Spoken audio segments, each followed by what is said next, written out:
আছে আমার সুকুমার দেবনাথ আমার এই অঞ্চলের শক্তি আশ্রম ফগড়েগ্রাম আমার এই 7 নম্বর মানে সমষ্টির এজন সমাজসেবক মানুষ আর তেখেতে সমাজসেবক হিসেবে জাতি বর্ণ ভাষা নির্বিশেষে তেখেতে আজি একটা সমন্বয়ের একটা বার্তা সমষ্টিবাসী বা অসমত দিব বিচাৰিছে যে আমি হিন্দু মুছলমান একত্ৰিত হৈ আছোঁ আৰু ভৱিষ্যতৰ সমাজত থাকি যাম।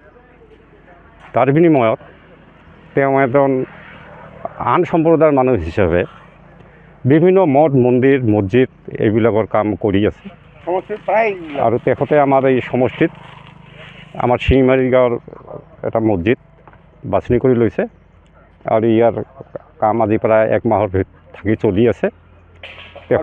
তেখেতৰ সম্পূৰ্ণ নিৰানেপেৰা চেষ্টাত তেখেতৰ খৰচত এই কামখিনি আমাৰ সুচাৰুৰূপে কৰি দিলে আৰু এটা ৰাস্তাও দিছে।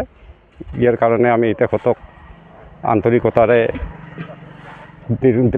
শুভেচ্ছা জনাইছোঁ যাতে তেখেতে দীৰ্ঘায়ু হওক আৰু ভৱিষ্যতত যদি ৰাজনৈতিক দলত যদি তেখেতে টিকিট পায় তেখেতে এজন BPFৰ আমাৰ হিতাকাংক্ষী মানুহ এজন আমাৰ BPFৰ এজন সদস্য তেখেতক টিকিট পালে আমি ৰাইজৰ বৰ্তমান যিটো সঁহাৰি দেখা গৈছে সমষ্টিত আৰু এই সঁহাৰি হিচাপে আমিও সঁহাৰি জনাইছোঁ তেখেতক আমি সমূহীয়াভাৱে তেখেতক আন্তৰিকতাৰে আমি গ্ৰহণ কৰিছোঁ ৰাইজৰ ফালৰ পৰা।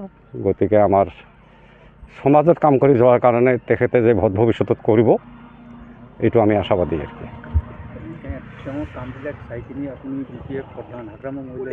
হাগ্ৰামা ছাৰক আমাৰ আহ্বান যে তেখেতৰ সমাজত বৰ্তমান যিখিনি কাম নিজৰ ব্যক্তিগত ফালৰ পৰা কৰিছে যাতে তেখেতৰ মানে কথা এটা অলপ যাতে চিন্তা কৰি যাতে আগন্তুক মানে BTC নিৰ্বাচনত যাতে টিকিটটো প্ৰদান কৰা হয় এইখিনি আমাৰ ফালৰ পৰা আমাৰ অনুৰোধ থাকিলে।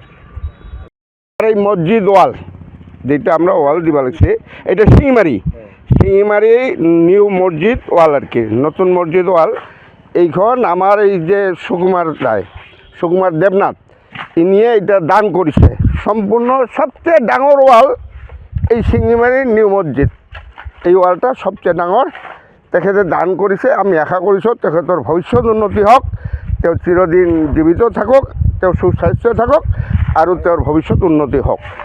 আৰু BPFৰ আমি হাগ্ৰামা মহিলা ছাৰক জনাইছোঁ আবেদন কৰিছোঁ অনুৰোধ জনাইছোঁ যে আমাৰ এই সুকুমাৰ দেবনাথক যাতে আমাৰ এই পশ্চিম ফগড়েগ্ৰাম সমষ্টিৰ GM চিটৰ কাৰণে তেওঁক মানে কি কৰে আৰু কি নিৰীক্ষণ কৰে বা তেওঁক সিলেক্ট কৰে এইটো আমাৰ শিঙিমাৰী ৰাইজৰ তৰফৰ হয়।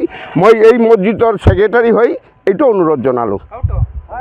যিকোনো খবৰৰ বাবে যোগাযোগ কৰক 7099017330 লগতে 7099017110 নম্বৰত।